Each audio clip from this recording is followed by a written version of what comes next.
तो hello guys, welcome back to the another video. इस video में मैं चारकोल पेंसिल का यूज़ करूँगा और चारकोल पेंसिल यूज़ करके मैं एक रियलिस्टिक बियर ड्रॉ करूँगा। तो चलो शुरू करते हैं। अभी हम इस रेफरेंस पिक का यूज़ करके बियर ड्रॉ करेंगे। तो मैं यहाँ पे सॉफ्ट मीडियम की चारकोल पेंसिल यूज़ कर रहा हूँ। सबसे पहले आपको रेफरेंस पिक को एकदम ध्यान से ऑब्जर्व करना है और उसमें हेयर की लाइनिंग पे ध्यान देना है। जिस डायरेक्शन में हेयर की लाइनिंग है उस डायरेक्शन में आपको चारकोल पेंसिल से स्ट्रोक्स लगाना है। स्टार्टिंग में आपको स्ट्रोक्स ज़्यादा बड़ा नहीं लगाना है, एकदम छोटा छोटा स्ट्रोक्स लगाना और एकदम नॉर्मल प्रेशर के साथ लगाना है, ज़्यादा प्रेशर अप्लाई नहीं करना है।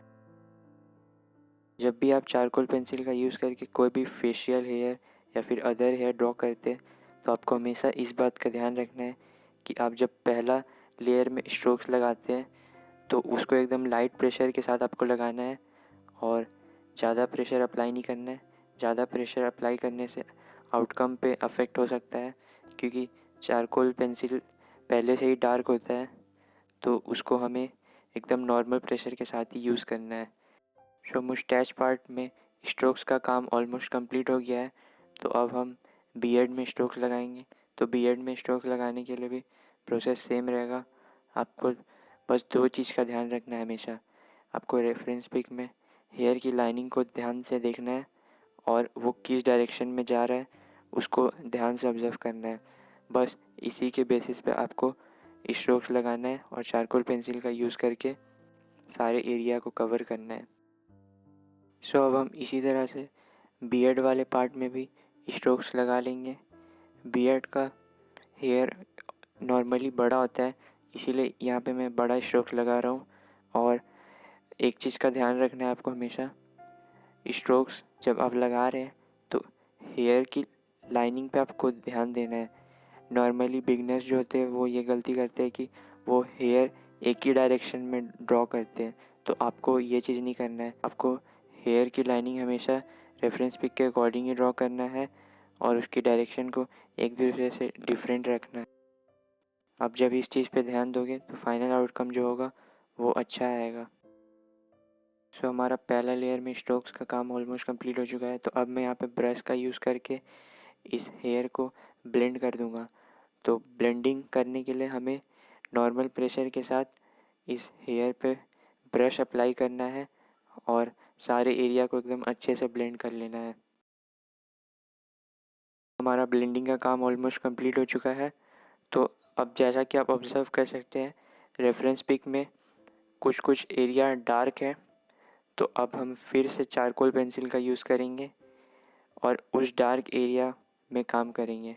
तो मैं यहाँ पे सॉफ्ट मीडियम की चारकोल पेंसिल यूज़ कर रहा हूँ और मैं एक ही चारकोल पेंसिल से ये पूरी बियर्ड ड्रॉ करूँगा। बियर्ड का जो आउटकम है वो पहले लेयर के ब्लेंडिंग के बाद भी रियलिस्टिक लग रहा है, बट अगर आपको आउटकम को और अच्छा करना है तो आपको ये प्रोसेस करना बहुत ज़रूरी है। आपको सेकेंड लेयर में डार्क पार्ट को ऑब्ज़र्व करके उस पर स्ट्रोक्स लगाना है। आप जब सेकेंड लेयर पे काम कर रहे हैं तो आपको एकदम नॉर्मल प्रेशर अप्लाई करना है और नॉर्मल प्रेशर के साथ स्ट्रोक्स लगाना है। ज़्यादा प्रेशर अप्लाई करने से इसका जो आउटकम है वो ख़राब हो सकता है। आप जब सेकेंड लेयर पे काम कर रहे हैं तो आपको इस बात का ध्यान हमेशा रखना है कि आपको सारे पार्ट को डार्क नहीं करना है, कुछ पार्ट को एज इट इज़ भी छोड़ देना है, जिससे कि इसका जो फाइनल आउटकम है वो एकदम रियलिस्टिक होगा। हमने मुस्टैच में स्ट्रोक्स का काम ऑलमोस्ट कंप्लीट कर लिया है। तो अब हम बियर्ड में स्ट्रोक्स लगाएंगे। इसके लिए भी प्रोसेस सेम होगा। हमें रेफरेंस पिक को अच्छे से ऑब्जर्व करना है और उसमें हेयर की लाइनिंग पे ध्यान देना है। जिस जिस जगह डार्क हेयर है उस जगह सेकेंड लेयर का स्ट्रोक्स लगाना है और इसके बाद मुस्टैच में जो भी साइड में छोटे छोटे हेयर्स होते हैं उन सबको कवर कर लेना है।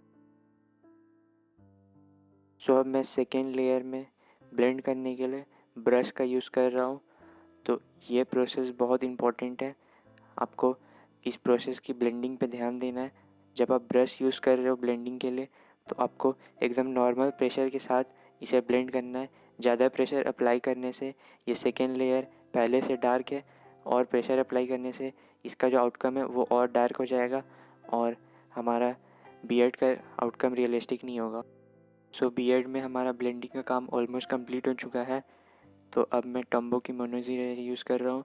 सो इसका यूज़ मैं डिटेलिंग के लिए करूँगा। सो बेसिकली आपको रेफरेंस पिक को एकदम अच्छे से ऑब्ज़र्व करना है और बियर्ड की लाइनिंग को ध्यान से ऑब्ज़र्व करना है, और इस टम्बो मोनोज इरेजर का यूज़ करके आपको बियर्ड की लाइनिंग को इरेज कर लेना है, और जो भी एक्स्ट्रा डिटेलिंग्स है उसको आपको इससे कर लेना है। सो आप इस इरेजर का यूज़ करके इसके आउटकम को रियलिस्टिक बना सकते हैं, और आपको और डिटेलिंग ऐड करना है तो उसके लिए आप वाइट जेल पेन यूज़ कर सकते हैं। सो आपने देखा मैंने कैसे चारकोल पेंसिल का यूज़ करके रियलिस्टिक बियर्ड ड्रॉ किया। सो ये आप भी कर सकते हो। आपको बस कुछ चीज़ का ध्यान रखना है, जैसे कि आप जब भी चारकोल पेंसिल से बियर्ड ड्रॉ कर रहे हैं तो हमेशा आपको ब्रश का यूज़ करना चाहिए ब्लेंड करने के लिए, और चारकोल पेंसिल में हाईलाइटिंग करने के लिए आप हमेशा Tombow mono zero eraser use करें। सो इन चीज़ को करके आपका जो बियर्ड का रिजल्ट है वो और भी रियलिस्टिक होगा। So till then keep practising, keep creating, see you in the next video. Live, love, create.